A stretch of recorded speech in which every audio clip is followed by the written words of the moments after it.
Brankas terkunci. Perampoknya makan-makan di dalam. Bisa-bisanya ini pintu brankas terkunci dari dalam. Dan para perampok malah santai gelar acara makan-makan di dalamnya.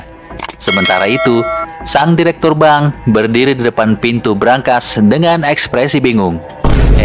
Kok ini brankas tidak bisa dibuka ya? Petugas bank yang bertugas mencoba berkali-kali memasukkan kombinasi angka. Tapi pintu tetap bergeming. Makin aneh lagi, kalau memang ada perampok, mereka masuk lewat mana? Betul, Bang. Dan lebih penting lagi, keluarnya lewat mana? Betul, Bang. Benar-benar mengherankan. Kalau begitu, ayo ikut sama saya. Apain, Bang? Dengar ceritanya. Intronya dong, putar dulu.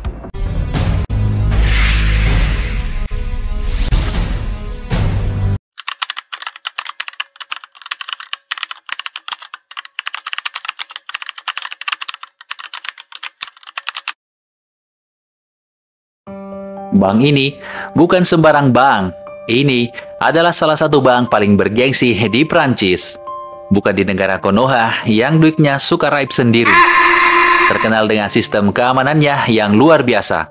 Brankasnya, wah jangan tanya. Lapisan betonnya saja setebal 30 cm. Beratnya 20 ton. Dan tidak bisa digeser bahkan dengan mobil derek sekalipun. Makanya, orang-orang kaya dari berbagai penjuru dunia mempercayakan emas batangan, uang tunai, dokumen penting, hingga surat-surat rahasia mereka di sini. Mereka menaruhnya di deposit box, di mana deposit box ini berada di dalam brankas. Ya iyalah, masa ditaruh di luar?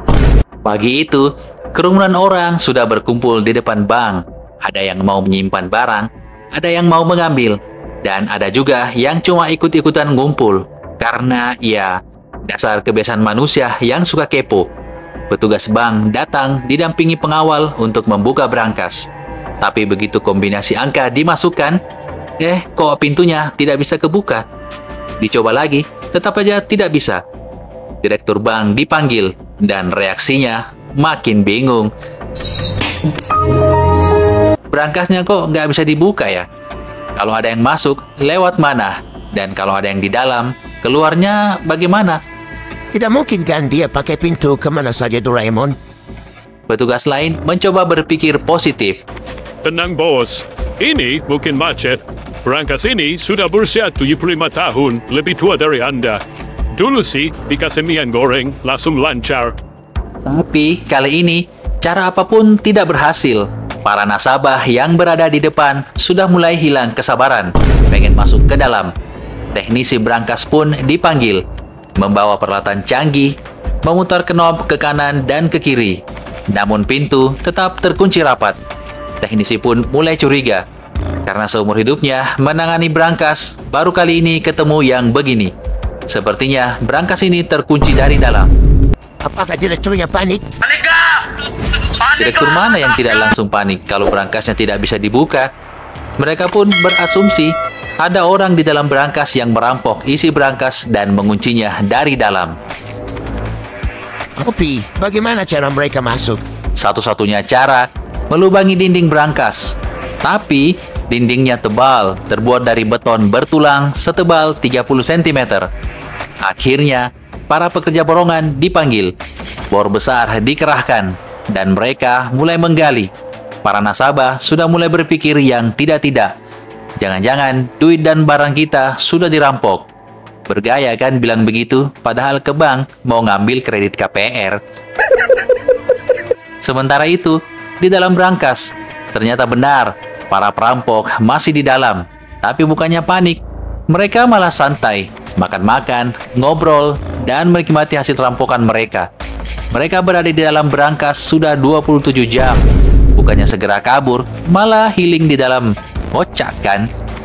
2 tahun sebelum perampokan, tahun 1974, seorang fotografer bernama Albert Spaghiari sedang asik nongkrong dengan tetangganya, seorang satpam bank yang bekerja di Bank Societe Generale. Tanpa sadar, si satpam keceplosan. Entah apa dia mabuk atau mau sok-sokan. Gue yang jaga keamanan bank itu. Dan lo tahu nggak? Bank itu nggak punya larang. Albert yang saat itu sedang bokeh tingkat dewa langsung dapat ide. Bisa nih gue bobol. Rencana pun disusun. Albert segera menyewa deposit box di brankas. Dia lalu masuk dan diam-diam memotret setiap sudutnya. Lalu, saat menatap hasil fotonya di rumah, nggak ada ide yang muncul. Sampai akhirnya, ketika dia sedang boker di kamar mandi, dia menatap tajam ke EE-nya. Dapatlah dia ide dengan melewati saluran pembuangan bawah tanah. Bisa-bisanya dia dapat ide brilian saat boker. Ternyata, di balainya yang bau ada hikmah yang tersembunyi. Tapi, ada masalah. Selokan kota ini panjang dan bercabang-cabang. Di bawah berbagai macam pipa. Pipa gas, pipa air, pipa drainase, pipa WC, komplit dah. Tanpa peta, dia bisa nyasar. Dan tentu saja, pihak berwenang tidak akan sembarangan kasih peta itu. Apalagi Pak RW tidak bakalan mau. Solusinya, jadi tukang bersih-bersih selokan. Dengan alasan itu, dia akhirnya dapat akses ke peta tanpa dicurigai sedikit pun. Setelah menemukan jalur yang tepat, dengan penuh perjuangan karena bau yang harum di dalam terowongan yang hampir membuatnya pingsan, Albert sadar dia butuh bantuan. Tidak mungkin kan dia menggali sendirian, apalagi dia itu lagi bokeh tingkat akut saat itu. Dia pun menghubungi bos mafia untuk mendanai operasinya, dan bos-bos ini tertarik dan setuju memberikan dananya. Tim pun dibentuk, terdiri dari tukang listrik, tukang bangunan, dan ahli konstruksi. Agar tidak ketahuan, mereka mulai menggali pada malam hari. Tantangan pertama, oksigen tentunya. Terowongan itu sempit, bau, dan minim udara. Bayangkan, di dalam situ bau emas cair bercampur bau lain berterbangan kemana-mana dan membuat salah satu anggotanya pingsan. Meski Albert sudah membuat jadwal piket 1 hari, menggali, dan 2 hari libur, tapi tetap saja mereka sesak napas di dalam. Albert pun mencari solusi. Suka tidak suka, Albert harus memasang ventilasi udara dan membawa kabel listrik sejauh 1,2 km agar ada penerangan dan alat-alat bisa berfungsi. Setelah 2 bulan menggali, mereka akhirnya mencapai pondasi bank, tapi betonnya terlalu tebal, sehingga mereka bisa menembusnya pada minggu dini hari dengan menggunakan jackhammer dan bor. Di dalam brankas, begitu berhasil masuk, mereka langsung mengelas pintu brankas agar tidak bisa dibuka dari luar. Setelah itu, mereka berpesta di dalam. Makanan dibawa dari luar melalui terowongan. Kapan lagi kan makan-makan di dalam kotak teraman di dunia dan dikelilingi harta yang banyak. Tidak salah sih berpesta, tapi kan bagus kalau pekerjaan diselesaikan dulu. Ya, mungkin karena hari itu hari Minggu ya, para pegawai masih libur. Setelah puas berpesta, mereka membongkar ratusan kotak deposit, mengambil uang tunai, emas batangan, dan perhiasan. Saking santainya, mereka bahkan sempat tidur. Bangun-bangun, hari sudah Senin pagi. Waktunya kabur. Sebelum pergi, Albert menuliskan pesan di dinding dalam bahasa Prancis yang artinya kira-kira begini: tanpa senjata, tanpa kebencian, dan tanpa kekerasan. Mereka pun kembali masuk ke terowongan dan menghilang tanpa jejak. Kembali ke bank. Sementara itu, para pekerja akhirnya berhasil melubangi dinding brankas pada pukul 3 sore. Direktur bank mengintip ke dalam dan langsung shock. Kotak deposit terbuka, surat-surat berhamburan, dan yang lebih mengejutkan, perampoknya sudah kabur. Ya bagaimana tidak shock lah, bank yang diklaim teraman di dunia ternyata sudah dirampok. Polisi segera dikerahkan dengan menyusuri galian terowongan yang panjangnya sekitar 9 meter dan tembus ke jalan. Tapi terlambat. Yang tersisa hanyalah peralatan yang ditinggalkan di terowongan. Investigasi pun dimulai. Kasus ini menjadi berita besar. Pihak bank menawarkan imbalan besar $250.000 bagi siapa saja yang bisa memberikan informasi. Jika dihitung total, maka kerugiannya sebesar $10 juta. Jumlah uang segitu di tahun 1976 luar biasa sangat besar. Polisi memeriksa toko-toko bangunan, tapi nihil. Bahkan semua sidik jari sudah dihapus dengan bersih. Saking sulitnya menemukan perampoknya, polisi kemudian mencurigai adanya orang dalam alias ordal. Semua karyawan bank diwawancarai satu persatu, tapi lagi-lagi polisi tidak menemukan apa-apa. Para nasabah pun tidak lolos dan ikut dicurigai. Mereka juga ikut diperiksa satu persatu karena diduga pelaku pernah menyewa kotak deposit di bank agar bisa masuk ke dalam berangkas. Padahal memang ya. Detektif masih yakin bahwa suatu hari pelaku pasti melakukan kesalahan kecil dan dimulai dari kasus ini akan terungkap. Benar saja, beberapa bulan kemudian, dua pria mencoba menjual emas yang spesifikasinya sama dengan emas yang hilang dari bank.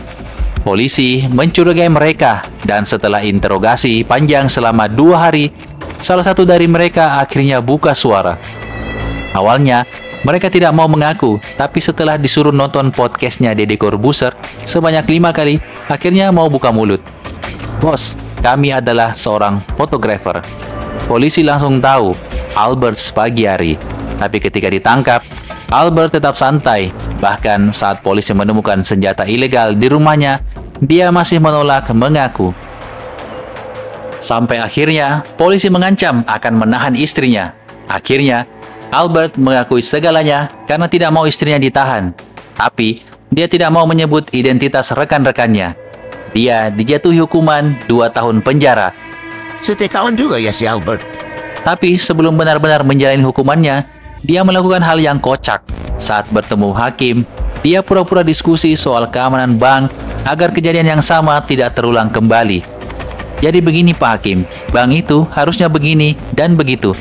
Lalu tiba-tiba si Albert membuka jendela dan lompat dari lantai 2. Nah, mampus lu.